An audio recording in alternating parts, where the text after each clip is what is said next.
ஜீவா தம்பிக்கு பர்த்டே.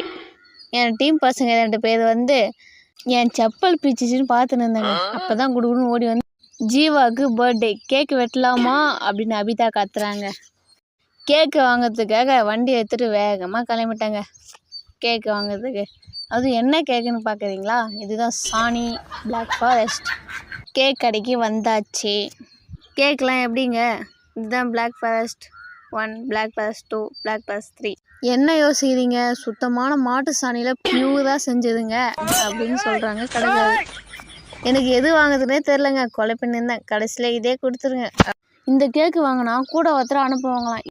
ஏன்னா பைக்கில் நீங்கள் வச்சு கேக் நெசங்கிச்சின்னு கால் பண்ணி திட்டக்கூடாதுல்ல, அதனால கேக்குக்கு ஒரு நாள் கேரண்டிங்க. கேக்கு அழுங்காமல் குழுங்காமல் கூப்பிட்டு வருவாங்களாங்க. பர்த்டே தம்பி வீட்டுக்கு வந்தாச்சுங்க. இந்தாடா தம்பி கேக் வெட்டுறா, என்ஜாய் பண்ணுறா அப்படி. பர்த்டே ஃபங்க்ஷன் நல்லா தாங்க போயிட்டு இருந்துச்சு. திடீர்னு எல்லாம் மூஞ்சிலும் பூச ஆரம்பிச்சிட்டாங்க.